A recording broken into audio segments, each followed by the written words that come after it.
Alors les thèmes qu'on a organisés dans cette exposition, qui est orientée vers l'aspect culturel du Maghreb et aussi l'aspect de la religion, qui était important dans l'édification des cités, parce qu'il y a toujours un rapport avec les principes religieux. Dans l'exposition, il y a un thème qui relève d'une synthèse de l'architecture islamique en général, comme dans celui-ci. C'est une synthèse du minaret qui est le symbole de l'architecture islamique.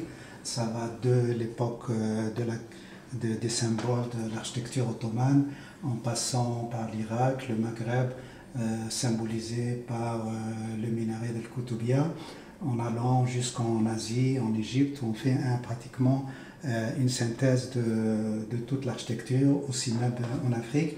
Ce qui se dégage de ce travail, c'est que chaque région du monde islamique, elle est différente, elle est diversifiée, et en même temps, le paradoxe est dans cette diversification, il y a une unité d'ensemble dans l'architecture du monde islamique.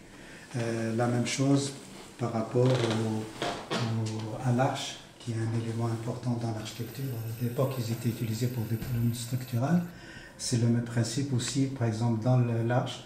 Le monde musulman est pratiquement divisé en deux grandes régions. La région du Maghreb avec l'Andalousie, on utilise surtout l'arc plein cintre, avec simplicité aussi, austérité dans l'architecture. Et on a le côté aussi, le grand pôle aussi de l'architecture islamique, c'est l'Iran, la Perse qui a été un grand apport dans l'architecture islamique, et l'influence donc de l'Iran jusqu'en Asie, où on trouve aussi une certaine unité dans l'ensemble. Puis chaque région va personnaliser la façon d'interpréter les arches et le minaret. Et ça aussi encore, ça nous donne une grande diversité dans l'architecture islamique, et ça revient encore à une unité d'ensemble. C'est-à-dire que le principe de l'unité et de la diversité est primordial dans la compréhension de l'architecture islamique. Le deuxième aspect aussi que j'ai monté dans cette exposition, c'est une bonne partie de l'architecture maghrébine, des cités traditionnelles du Maghreb, l'Iqsor, les Médina, avec une interprétation vue par l'architecte, étant donné qu'on doit, à travers l'histoire de l'architecture, faire une transposition entre l'art et l'architecture, faire cette jonction. Et comme exemple de cette interprétation, c'est donc cette œuvre qui pratiquement elle était faite dans les mêmes principes que la construction d'une ville traditionnelle, qui démarre toujours à partir d'un centre qui est le centre de la ville, le centre spirituel, qui serait la mosquée pratiquement dans toutes les villes, comme les villes du Mzab ou les villes traditionnelles qu'on fait, il y a toujours un fondateur, et le fondateur commence d'abord par mettre en place la mosquée autour de laquelle les gens vont se réunir. C'est le centre donc, de réunion, de coordination, et le centre de l'unité de la ville, qui se trouverait dans la partie centrale. Après, autour de la mosquée, qui est le centre spirituel, va se développer la ville en fonction des activités qui sont les activités les plus nobles qui sont autour de la mosquée, et les marchés, les activités autres, commerciales, qui sont rejetées dans la périphérie de la ville. Et donc ce tableau a été construit dans le même principe que la construction de la ville principale, avec le centre, et puis la ville pratiquement qui est en cercle autour de ce centre, et le développement de la ville, toujours avec les principes de la maison autour d'un espace central qui est le patio, qui est une spécificité de l'architecture maghrébine, et les maisons vont se développer les unes collées à les autres comme une ruche, les unes à côté des autres, avec le minimum de circulation, des ruelles très étroites, ombragées, avec un jeu d'ombre des lumières, des fois elles sont couvertes.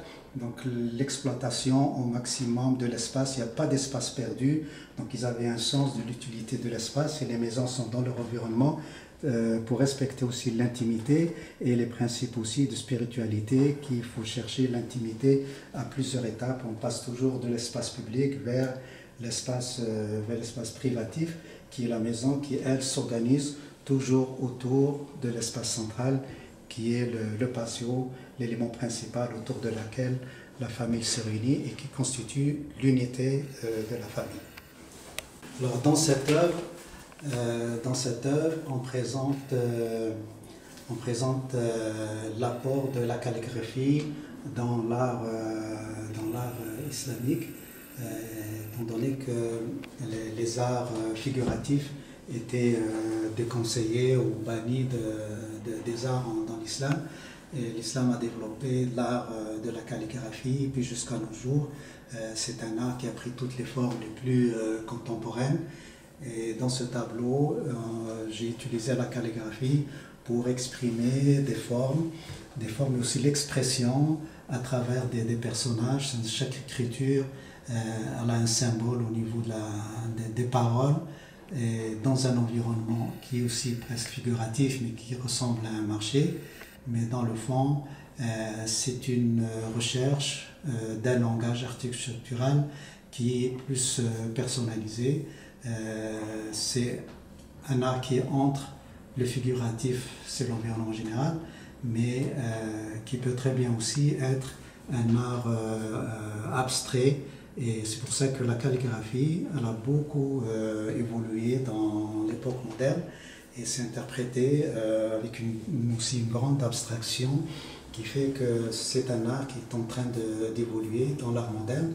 Et il faudrait aussi travailler avec cette recherche qu'on a de l'écriture et de la lettre qui forme aussi une part de notre culture.